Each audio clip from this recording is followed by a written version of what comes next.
Salam, salam outsider, le débrief commence maintenant. La famille, on se retrouve encore une fois avec Willou et aujourd'hui on est là pour discuter franchement d'un sujet très très chaud. D'un sujet, je dis bien très très chaud. Willou, déjà j'espère que tu vas bien, que tu es en forme et que tu es en santé parce que ce sujet-là, pour l'aborder, il faut être en forme et en santé. Parce que le mastodonte là dont on va parler, je dis bien, si tu n'as pas la condition physique pour parler de lui, c'est pas la peine. On n'a qu'à arrêter le débat. Est-ce que tu es en forme? Ouais.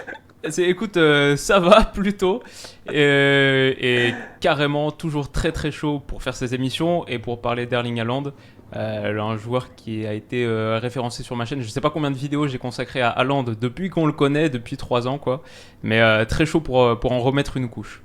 Bah écoute, on va aller directement dans le vif du sujet. Haaland, aujourd'hui, il est arrivé en Première Ligue. On arrive à la fin du mois d'août. On est aujourd'hui début septembre. Et Haaland, déjà durant le mois d'août, en 5 matchs de Première Ligue, il est venu et il a claqué 9 buts. Je pense que Willou, franchement, on peut commencer déjà sur cette base-là pour se poser des questions. Et c'est la question que j'ai envie de poser aujourd'hui. C'est le thème de cette vidéo. C'est de savoir est-ce que Haaland va battre tous les records possibles. À mon humble avis, franchement, je pense qu'il ne va même pas juste faire que battre tous les records possibles. Haaland, il va éclater les records comme Usain Bolt. En fait, lui, il est là pour courir devant. Être, je dis bien, à 10 mètres de l'arrivée. Dans un 100 mètres, je dis, qui peut définir le destin de sa vie. Et le gars va se retourner pour sourire aux caméras. Ça, c'est Erling Haaland. Franchement, moi, dans ma tête, aujourd'hui, Willou, je suis dépassé. 9 buts en 5 rencontres, je trouve ça exceptionnel. Et ce que je trouve encore plus exceptionnel en tant que tel, c'est sa rapidité dans son adaptation dans cette Première Ligue-là. Quand Haaland a raté son match lors de la Community Shield, mais qui n'a pas tiré dessus? Ils ont tous tiré dessus. Moi, je me rappelle dans la vidéo, je disais, mais doucement. Mais doucement, franchement, ça peut arriver. Et j'avais eu l'occasion de le dire, City n'avait fait que 2 matchs de pré-saison. Haaland n'avait joué qu'une demi-mi-temps ou 2 demi-mi-temps ou un truc comme cela. C'était normal. Il faut que le petit, il prenne un tout petit peu ses aises. Il faut que le petit, on a eu l'occasion de le voir par la suite, aille faire ses courses au supermarché. Il doit, je dis bien, s'acclimater à la ville, je dis, de Manchester. Tu vois, c'est compliqué. Il pleut tout le temps. Il n'y a rien qui se passe là-bas d'intéressant. Donc Haaland, aujourd'hui, il y a juste une petite acclimatation qu'il fallait. Mais quand ça a commencé là maintenant, qui peut parler? C'est clair, il est impressionnant. Bah écoute, je crois que sur le climat mancunien, quand tu viens de Norvège, finalement c'est presque le sud de la France, quoi. C'est le sud de la France. Il fait beau, l'acclimatation était facile, ça s'est vu. Et moi j'avais consacré une vidéo entière à est-ce que c'est un bon transfert, toutes les dimensions. Et j'ai relu la conclusion là. Ce que je disais, c'est qu'il y avait beaucoup de points d'alerte pour moi. Ça allait finir par le faire parce que le niveau de talent est juste hors norme. Et à la fin, en foot, le talent, c'est souvent le dénominateur, souvent le truc qui fait que ça paye. Mais je disais, il va quand même falloir du temps d'adaptation. Peut-être 6 mois, peut-être même une saison, on ne sait pas. Hop, 9 buts en 5 matchs de Première Ligue. C'est emballé. Et les prestations, elles parlent pour elles. Je pense que sur la dimension, est-ce qu'il va battre tous les records ? Après, on rentrera peut-être plus précisément dans l'analyse de ce qu'il fait sur le terrain, mais battre tous les records, il faut regarder son âge. Bon, il a 22 ans, il vient de fêter ses 22 ans, donc si tout se passe bien, il a encore peut-être 15 ans de carrière devant lui, donc il est bien parti déjà, et il est déjà dans la meilleure équipe.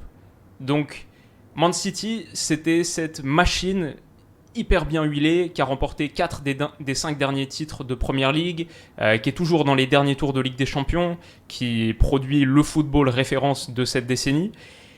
Et toi, tu arrives dans cette équipe qui tourne parfaitement bien, tu apportes en plus ce que cette équipe n'a pas, donc c'est pas seulement la taille, même si on a vu qu'il a déjà marqué au moins 2 buts de la tête sur les 9, et qu'il est pas mal dans ce registre, mais c'est aussi la profondeur, pour aller percer un bloc qui est un petit peu haut. Man City dispose désormais aussi de cette arme.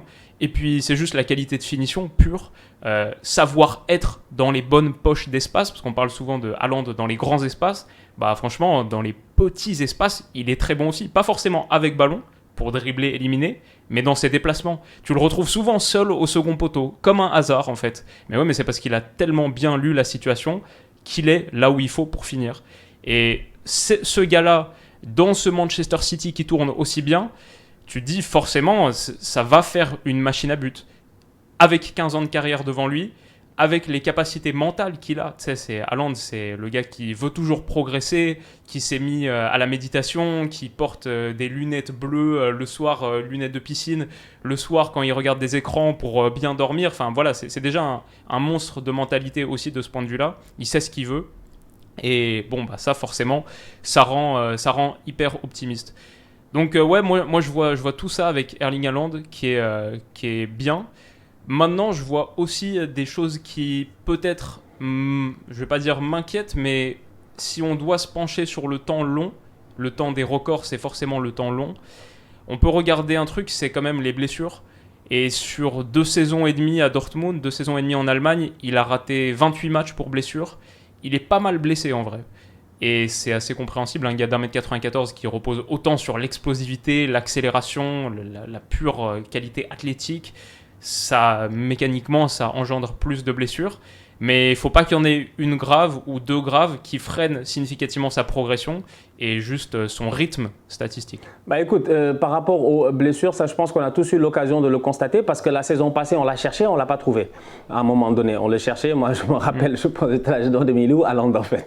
Tu vois. Et le boy, effectivement, il était blessé. Mais après, les structures médicales, j'ai envie de dire, seront sûrement différentes à Dortmund qu'à Manchester City. Je pense que Manchester City, en l'achetant, ils étaient au fait que c'est un joueur qui avait cette aversion à la blessure-là. Donc après, on va voir ce qui va se passer. Je suis convaincu qu'ils vont travailler là-dessus, qu'ils vont mettre les points là où il faut musculairement et tout, qu'ils vont essayer de bien le suivre pour qu'il soit le plus performant possible. Surtout quand tu vois le début qu'il fait en ce moment, bah, je ne pense pas que c'est dans leur intérêt de le laisser quand même aller, voilà quoi. Je suis sûr que Haaland aujourd'hui, ça doit être le joyau du club en fait. Haaland, on doit lui demander est-ce qu'il a bien mangé, est-ce qu'il a bien dormi, est-ce que tout va bien franchement, parce que Haaland aujourd'hui, faut pas le fâcher quoi. Faut pas le fâcher. Tu vois, déjà quand il rentre sur le terrain, il est assez fâché, il nous montre ce qu'il est capable de faire. Donc, tu n'as pas envie de le fâcher hors terrain. Donc, je suis convaincu qu'il y a une structure autour de lui. Maintenant, derrière moi, sur un autre point, j'ai envie de dire qu'aujourd'hui, Haaland, quand on parle de sa capacité à pouvoir battre tous les records, tu as eu l'occasion de le dire, effectivement, c'est sur le long terme. Donc, il va falloir, l'aspect blessure est très important.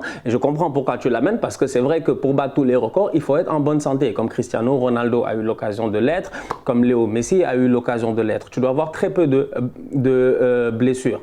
N'en reste pas moins que Haaland, si j'enlève cet aspect-là, je le regarde aujourd'hui dans le football, je dis bien, comme tu as eu l'occasion de dire tout à l'heure, qu'il est arrivé dans la meilleure équipe, et je suis tout à fait d'accord avec toi. Il est vraiment arrivé dans une équipe où je trouve que c'est le pion qui manquait dans cette équipe-là. City, pour moi, franchement, ils peuvent gagner le championnat en jouant à 10 contre 11 face à pas mal d'équipes en Première Ligue. Ça, j'en reste convaincu. Parce que Manchester City a ce style de jeu-là qui leur permet, je dis aujourd'hui, on a eu l'occasion de le voir, de jouer sans numéro 9 pendant des années et des années. Oui, Kun Agüero était là, il n'y a pas de problème, ça, on est d'accord, je n'en disconviens pas, mais dans le style de jeu de Manchester City, dans ce style de jeu de Pep Guardiola, là, depuis très très longtemps, c'est un style de jeu qui inclut, je dis bien, un faux neuf. Guardiola a eu à galérer dans sa carrière pour inclure, je dis, un attaquant.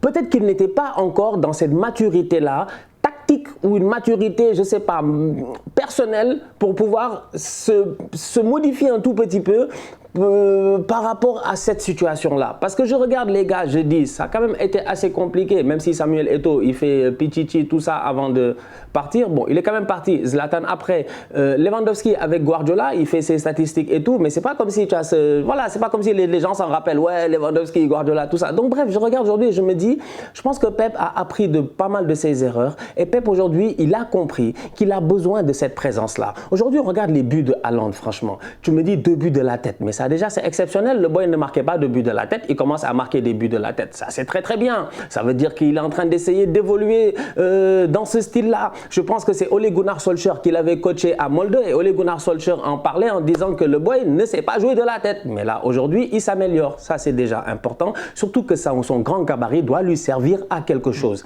Ça c'est un. Deuxièmement, il met la plupart de ses buts dans la surface de réparation.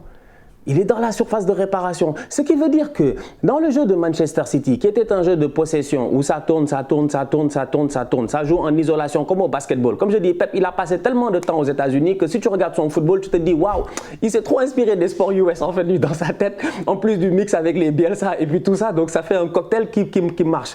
Mais tu as ce jeu d'isolation là qui se crée sur un côté et après tu as souvent un centre en retrait qui se fait et tout. Aujourd'hui, ils peuvent diversifier. Centre en retrait, centre en cloche, etc. Tu as Haaland qui a cette soif du but là. Haaland aujourd'hui, c'est un requin. C'est un requin en fait. Lui, le ballon, c'est le sang. Je sais pas, il y a quelque chose dans sa tête qui ne marche pas. Franchement, j'ai dit lui là, psychologiquement, j'ai dit lui, il faut l'étudier. Hein. Il faut l'étudier. Franchement, il faut l'étudier parce qu'il est spécial. Il est vraiment spécial. Tu vois, toi, tu connais mieux Haaland même que moi parce que tu as fait plus de vidéos sur lui. Mais quand il claque les 9 buts là en Coupe du Monde, chez les jeunes là, mais quand tu vois le match, je te dis que le gars, s'il pouvait mettre 15, il allait mettre 15. En fait, il est méchant, lui. Je ne comprends pas où est son problème. Alors que nous tous, quand on joue au quartier, après avoir mis 5 d'habitude, on en a marre.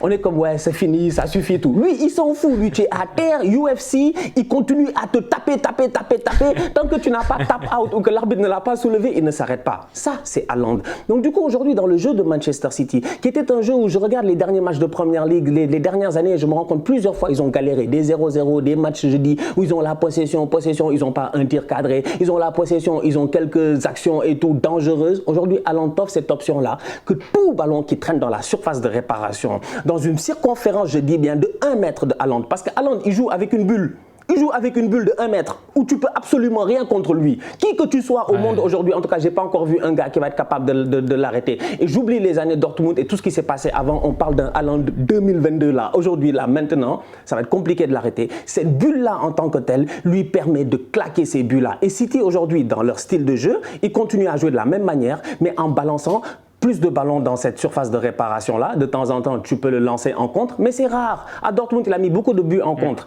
Aujourd'hui, on n'a pas besoin de lui en contre. On n'a pas besoin de lui en contre. Ça va être rare. De temps en temps, comme la dernière fois face à West Ham, il passe entre les deux gars, il met son corps, tout ça. Ok. Mais dans la réalité, là, on lui a juste demandé de rester dans la surface. Le boy joue une mi-temps. Il touche 4 ballons, il met 3 buts. C'est grave. C'est très grave. C'est très grave. Et pour moi, Guardiola, dans sa maturité tactique, il a trouvé le joueur qu'il lui fallait. Franchement, je pense que Haaland et Guardiola, les deux là, s'ils ne se disputent pas et que tout va bien entre eux, ça peut aller très très loin. Franchement, ça peut aller très loin parce que le boy là, on va mettre tout en place juste pour qu'il mette des tap-in. Et quand il faudra mettre des vrais buts, il mettra des vrais buts aussi parce qu'il sait le faire. C'est exactement le point que je voulais aborder, c'est la relation Haaland-Guardiola. Parce que pour moi, ça pourrait être un point d'alerte potentiel. Tu as totalement mis le doigt dessus quand tu dis Guardiola, la présence d'Haaland, quelque part, le contraint à évoluer. Parce que Guardiola, tu le laisses tu le laisses avoir quartier libre, il te met 10 milieux centraux et il met même Manuel Neuer milieu central avec eux. Donc, c'est vrai qu'il y a un petit peu d'adaptation mentale pour Guardiola et j'ai écouté sa conférence de presse là ce matin sur le match de Nottingham Forest. On lui pose des questions sur Haaland et il est là, ouais, Haaland c'est bien, mais vous avez vu aussi Julian Alvarez, le travail qu'il a fait à la pression, etc. Bon, tu vois, il est quand même, il aime bien Haaland, mais il y a quand même cette autre partie du jeu. Et le truc qui pourrait m'inquiéter potentiellement, c'est quand tu vois le jeu en remise d'Erling Haaland qui est pas encore top, et même ça faisait partie un peu de ses lacunes à Dortmund, c'est qu'il y avait pas mal de remises, de jeux en déviation, de premières touches qui étaient un peu trop faibles, pas bien dosées. C'était pas un super attaquant de combinaison, ça va, correct, il est quand même bon de partout, mais pas le top, et pas calibre Manchester City, je dirais, sur le jeu de combinaison. Et du coup, je me dis, est-ce que Guardiola, à un moment, ça va pas le saouler, ça? Et au point de mettre Haaland sur le banc, difficile, mais peut-être réduire un petit peu plus son temps de jeu, considérer d'autres configurations qui le font encore moins briller. Bref, ça, je dirais, ça pourrait m'inquiéter. Mais après, ce que je vois, c'est le match d'hier contre Nottingham Forest. Haaland, il touche son premier ballon du match à la 11e minute de jeu, c'est le but. Il touche son deuxième ballon du match à la 20e minute, c'est le deuxième but. En fait, le gars, même s'il n'est pas trop inclus dans le jeu, même s'il rate des gestes par-ci par-là, il est tellement un tueur, il a tellement la mentalité et il a tellement la qualité dans la surface que presque disparaître un peu et être un peu plus invisible, bah c'est pas grave en fait. Et du coup, il est insortable parce que même s'il te rate 2-3 trucs, même s'il crée pas trop dans son jeu de déviation, bah un gars qui te met 2 buts sur ses 2 premiers ballons, qui t'en plante 3 en une mi-temps pour la deuxième fois consécutive, il est insortable. Il a sa place et il aura toujours sa place avec de la performance comme ça.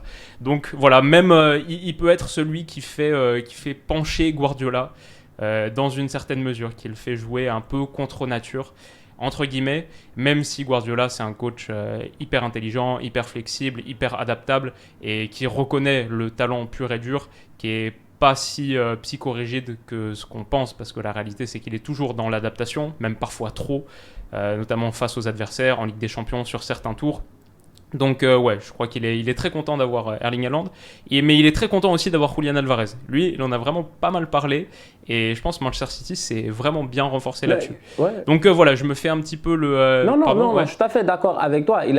Son recrutement a été quand même pertinent quand tu vois les gars, comment ils réussissent à performer en ce début de saison. Tu perds Sterling, tu perds Jesus, tu aurais pu te dire, est-ce que les autres ont perdu juste Sadio Mané, ils sont, tu vois, Sadio c'est déjà compliqué. Ouais, tu dis quand même, il a perdu 2 joueurs et ça l'empêche pas d'être toujours aussi compétitif. Comme on dit en anglais, hit the ground running, c'est vraiment aucun problème quoi. Les gars, ils ont atterri et hop. Donc aujourd'hui, quand je regarde ça, moi je suis tout à fait d'accord. Mais après, par rapport au point de Haaland et puis Guardiola, moi j'ai envie même de rajouter que Guardiola aujourd'hui, au-delà même du fait de son adaptabilité et tout, moi je pense qu'il n'a pas le choix en fait. La réalité c'est qu'il n'a réellement pas le choix. Il a claqué beaucoup d'argent pour un joueur qui est un buteur, mais un joueur qui est un buteur à profil unique. C'est-à-dire qu'aujourd'hui, moi je réfléchis, la dernière fois c'était ça ma réflexion, j'étais là ce week-end et j'étais comme, mais Pep, pourquoi il a laissé Jesus partir? J'ai dit Pep, Pep, la même équipe là, tu mets Jesus en pointe. J'ai dit, je vois pas pourquoi ça marcherait pas. Mais c'est que Pep, dans sa tête, dès que tu es versatile, après il a dit un truc cette semaine.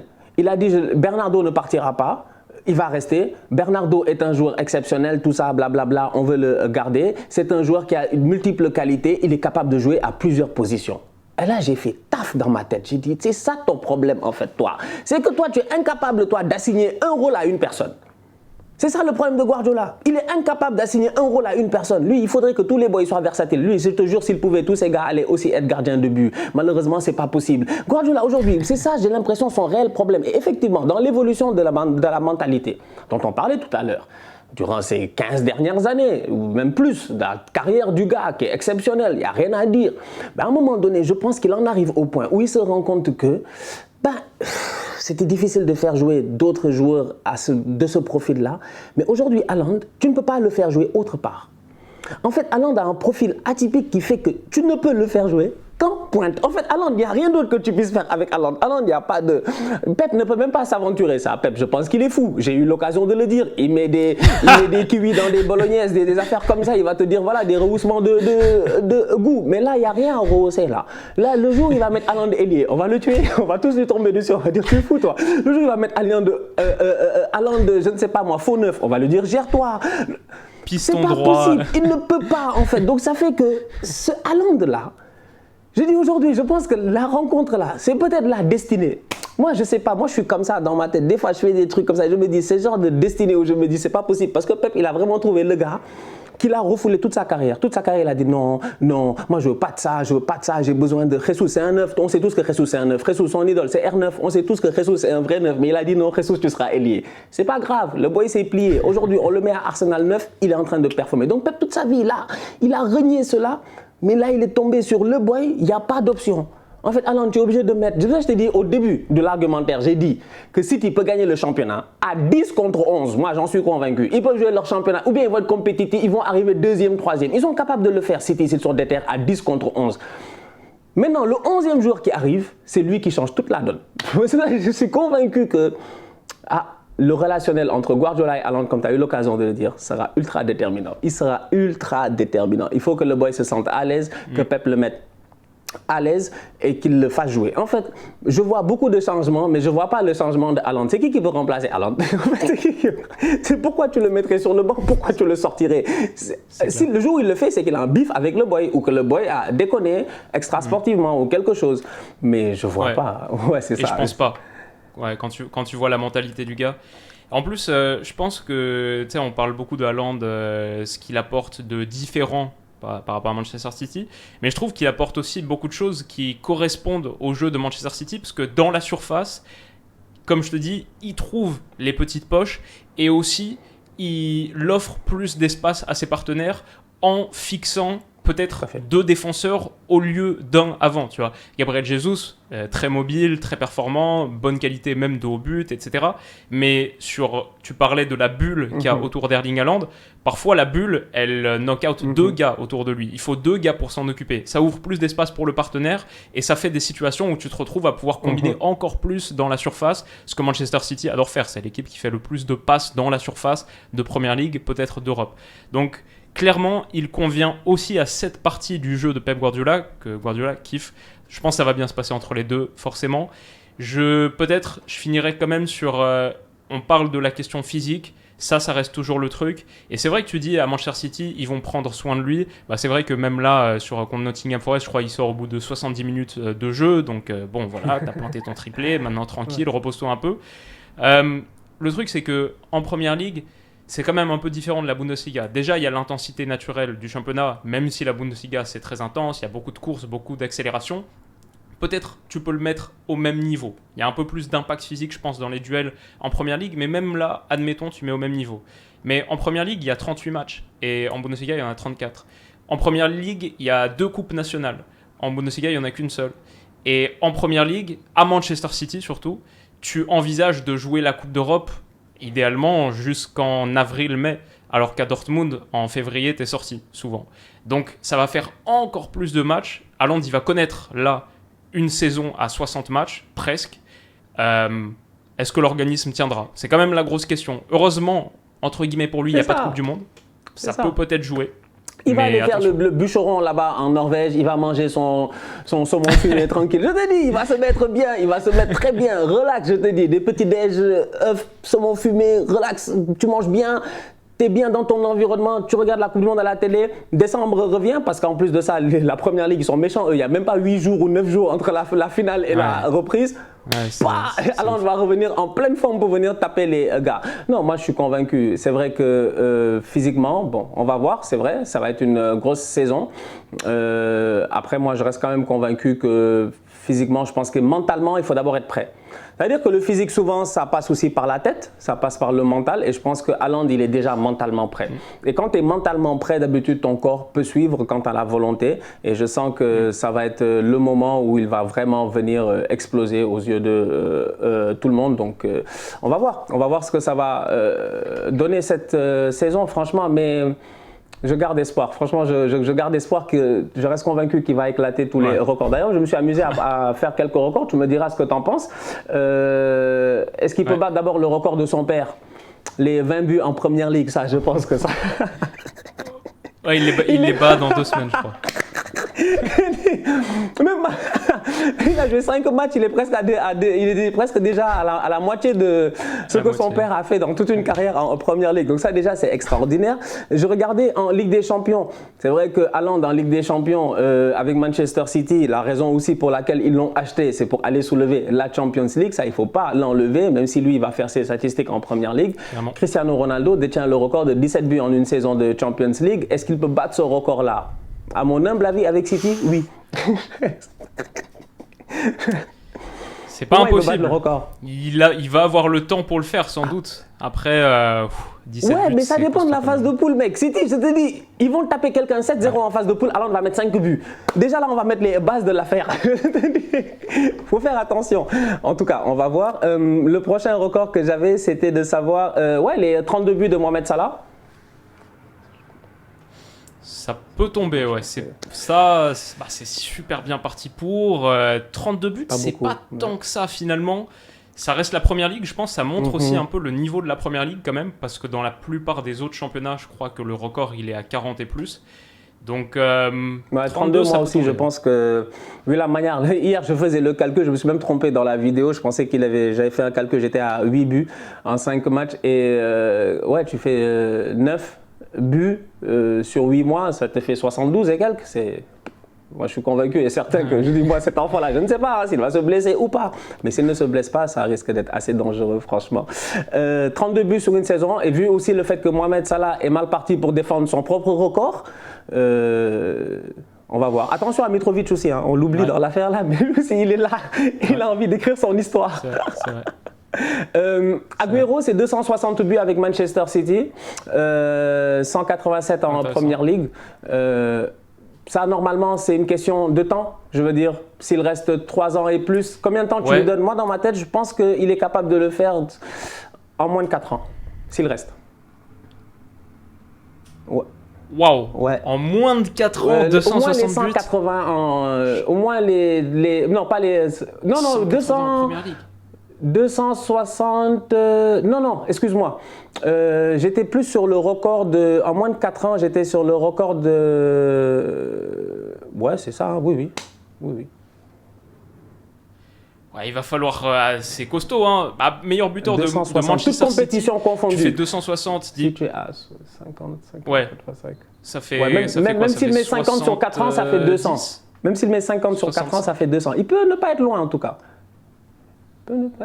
Ouais, c'est costaud, c'est costaud. Ce que je vais dire, c'est... En vrai, je la trouve super intéressante, cette question, parce que du coup, on est obligé de se projeter un peu sur 5, 6, 7 années, et de se demander, est-ce que Manchester City sera aussi fort dans 5, 6, 7 ans qu'aujourd'hui? Parce que ce que j'aime bien aussi avec l'arrivée d'Haaland à Man City et la prolongation de Mbappé au PSG, c'est un peu c'est amené à être le nouveau duel de notre ère, le nouveau Messi-Ronaldo, Mbappé-Haaland. Et c'est intéressant, je ne sais pas si c'est bien, mais c'est intéressant que ce ne soit pas à nouveau dans le contexte classico. On a eu Ronaldo, Messi, Real, Barça, classico. Et là, on a le classique du golf, quoi. C'est Qatar, Émirats Arabes Unis, PSG, Man City, les deux équipes, des équipes, on va dire, qui définissent la nouvelle ère avec la Coupe du Monde au Qatar. En plus, tu vois, quand tu regardes le foot depuis quelques années et peut-être sur la suite, c'est le golf qui est au cœur de ça. Et ça, c'est un peu le classique du golf, quoi. PSG Man City. Est-ce que PSG Man City, ça deviendra, sur les 10 années qui viennent, tu vois, la les bataille à deux distance. gros clubs et genre de bataille à distance. Moi, je pense que possiblement oui. Je pense que au-delà même, je ne dirais pas une guerre d'ego, mais un tout petit peu aussi, tu vois, entre deux grands voisins, carrément, qui auraient dû même organiser la Coupe du Monde à la base ensemble. Totalement. Mais je pense que les Qataris n'étaient pas intéressés d'avoir une co-organisation. Donc effectivement, c'est fort possible. Après, moi, quand je regarde ça, je me dis, c'est vrai, bonne question, est-ce que Manchester City sera aussi performant? Guardiola, je sais qu'il a renouvelé son contrat, donc il est encore là au moins pour 3 ans, si je ne me trompe pas, voire peut-être un peu plus. Donc on va voir, tout comme Jürgen Klopp aussi a renouvelé son contrat au bon moment, donc on va voir ce qui va se passer, mais je reste convaincu que s'il reste à Manchester City 4 ans, peut-être 5 ans, pour moi il peut éclater ce record-là, franchement. Je ne sais pas, j'ai ce feeling-là. J'en ai deux autres derniers. Intéressant. Les 91 de buts de Messi sur une année civile. Non, ça j'ai compris. Les gars, mais protégez Léo là. Toi? Non mais mec, 91 buts sur une année civile, c'était juste du délire en fait. Gros, c'est... Enfin, je sais pas. 91, c'est beaucoup, hein. 91, c'est énorme. Mais 80... Je pense que Cristiano a fait 70, 72, je sais pas. 70 et quelques. 91. Mais comparons ce qui est comparable. Cyborg, robot, je veux bien, mais après il y a extraterrestre, divinité. Chacun reste dans sa zone, quoi, en fait. Le dernier record, c'est les 5 buts de Lewandowski en 9 minutes. Et le triplé le plus rapide de la Première Ligue avec Sadio Mané en 3,44, je pense, ou 2,44.